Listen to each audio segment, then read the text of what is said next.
In October 2023, Bihar's landmark caste survey revealed that OBCs and EBCs form roughly 63% of the state's population, reigniting calls to increase OBC quotas beyond the traditional 50% cap. At the national level, the introduction of a 10% EWS quota for economically weaker sections, which are largely upper castes, has already effectively breached that cap, and it's sensible to some extent. After 75 years of reservations, we are at a crossroad. Why has rationalizing our quota system become so contentious despite decades of affirmative action leading to suboptimal outcomes? Do you believe we should streamline reservations, for example, by restricting them to education, entry, or promotions, rather than extending them to all three aspects of perpetuity?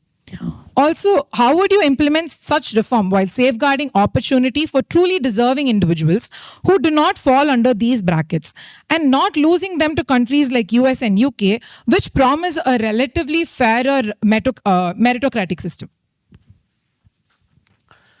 I was very surprised to see Mr. Trump's polling after the election. Like a typical politician, I was looking at the polling, which segment of population was voting, the swing states behavior, men and women behavior, the immigrants behavior. I was very surprised by the immigrants behavior in US. Hispanics, traditional Democrat voters, 42% Republican this time. Colored people shift to Republican. So immigrants were shifting. I was like, what is happening? This guy speaks many a time that he wants to restrict immigration, but still you're voting.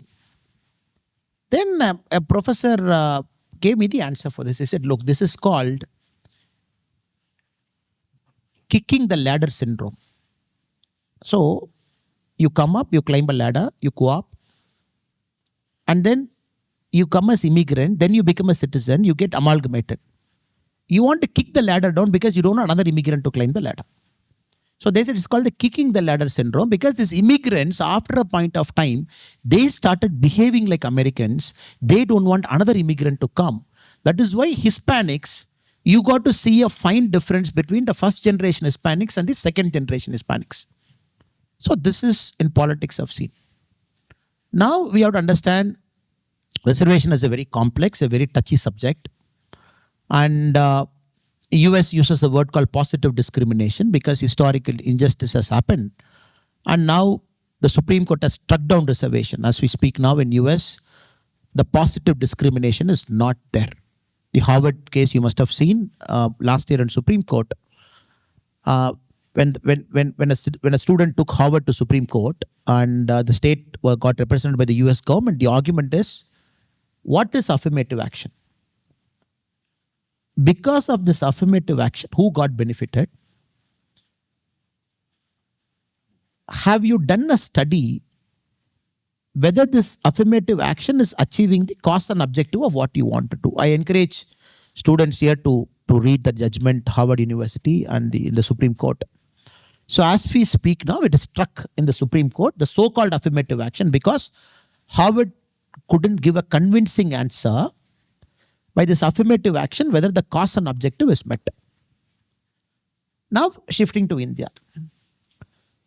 Now India, we have to understand, reservation is extended every 10 years. The constitution mandates reservation is not in perpetuity. It is not 100 years, 150 years. Every 10 years, we keep extending reservation for another 10 years. Then every 10 years, we have to study whether the cause and objective is met. Then if it is not met, Parliament has to extend by 10 years. We are doing it from 1950, 50 to 60, 60 to 70. We just extended to 2030. Now you have to keep this in context to understand. States like Tamil Nadu, which has got 69% reservation, which is protected in the 9th schedule, meaning the court can't touch. The 9th schedule of constitution is something the court doesn't have any mandate to check it open. Now, Karnataka, as we speak, Telangana, as we speak, Bihar. So they all have done their caste census, internal economic census. Now, like you said, OBC, EBC, economically backward, other backward. Now, Indian politics, lot of churning is happening, like month and lot of churning is happening. What is this reservation all about? Then recently, the Supreme Court gave a judgment for the SC/ST reservation. We have to apply creamy layer. Creamy layer, as we speak now, is 8 lakh, 10 lakh, 12 lakh. Beyond this, if somebody is earning, they cannot be considered an OBC, at least for the reservation purpose. Then the government took a call. We are not going to respectfully, we are not going to accept Supreme Court's viewpoint on this. For the SC and ST, we are not going to apply creamy layer to it. It will continue to be a creamy, non-creamy layerless reservation. So, lot of churning, discussion, surveys, everything is happening. At the same time, the Supreme Court is also coming hard on all of this metrics to say, how did you measure? Is the test of backwardness done? Because OBC by itself is not reservation. The test of backwardness is reservation. So which Supreme Court every single time it keeps asking, is the test of backwardness established? How did you establish? So that is why along with this, the economic survey is also happening. Now how many fridges they have, how many cars they have, what is their average net income, what is their average monthly income.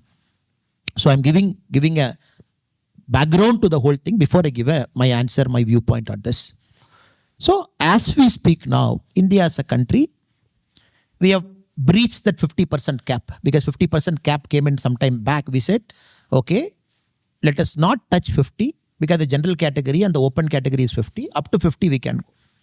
States like Tamil Nadu, because of the very peculiar nature of Tamil Nadu, because the OBCs are more in Tamil Nadu, OBCs are disproportionately larger number, the reservation has gone up to 69%. So as we speak now, all of this tests that we talk, the economic test that we talk, it clearly establishes there is a test of backwardness in our country at this point of time. Without a doubt, it is there. All political parties, because I can represent my party's viewpoint, I can represent my viewpoint along with it. So all parties in India, they are on the uniform page, test of backwardness is there. So I am very sure as we move, when intelligent people like you come into politics, you will apply your mind. You will bring new theories into it. You will continue to keep this churn on instead of just believing what we are saying. You will continue to scrutinize, continue to apply your mind, continue to keep asking questions every 10 years, whether we have objective or stated objective, should we go further? That is the only way to take it further. There is no other way. And second, yes, India continues to be a meritocratic society. There is no doubt about that. Why it is a meritocratic society? Because in reservation also, if you carefully study the marks, very carefully if you study, now all communities are almost coming on par. If you look at the civil service marks, if you look at the shrinking, the rank 1, or probably a person with a reservation who came in, his or her mark, somebody with an OBC reservation mark, somebody with a SC reservation mark, somebody with an ST reservation mark, it is all shrinking. It is all shrinking. It is all coming to a common pitch. So it is all coming. Every year you see it. So I would respectfully answer your question as saying, right now, the test of backwardness in our country is established. And some communities need that handholding without a doubt. And politics of our country also should not be about, I go to a tea shop owner's house. Which glass is OBC? Which glass is this? Now, unfortunately, politics have become like that now. Everything is there. How many secretary OBC? How many secretary non-OBC? How many businessmen OBC? How many businessmen non-OBC? That is nonsense. That is another part. Because in this conversation, you make reservation solid. When you extend the conversation too much, then reservation loses its significance. Because reservation is something pure. Nobody is with a begging bowl. Nobody is putting arms on a begging bowl. Everybody deserves to come there. Just because a community is historically disadvantaged, they need that handholding there. That we have to, with that spirit of respect, reservation has to happen. Spirit of respect. Oh, you have come through the reservation route. I'm going to look bad on you. No. With the spirit of respect, we have to look at reservation. When we stretch the reservation topic too much, businessman OBC, he OBC, they OBC, he SC, he ST, what happened? The whole thing loses its relevance. That is why politician also, when some of you aspire to get into politics, you should be very careful with the language you are going to use in the future also. Thank you. Just to clarify, sorry.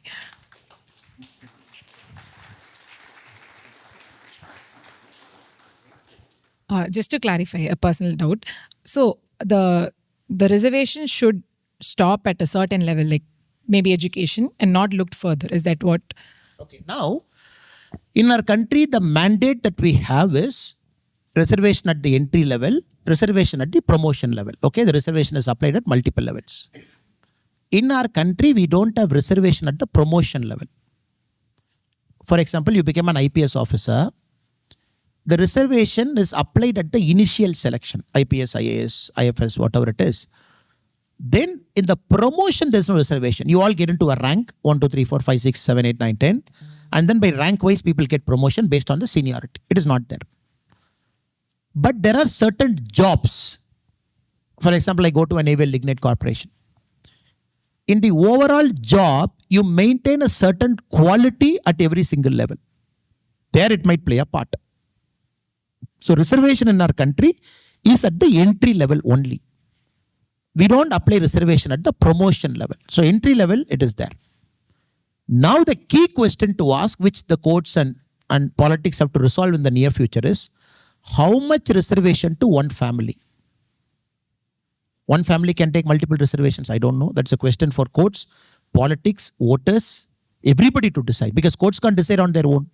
Courts have to apply the test of constitution and decide. And anything in our country, the voters have to vote. End of the day, you and me can sit and talk in a mic. But it is 90 crore people who have to come up in an EVM machine. They have to say, I like this, I don't like this. So that also we have to wait. So that is for the future. And creamy layer, non-creamy layer, OBC, SC, ST. So let us wait. Politics is evolving. Things are evolving with a lot of patience, with respect, with the due process of constitution. Let us allow things to evolve on its own. Thank you.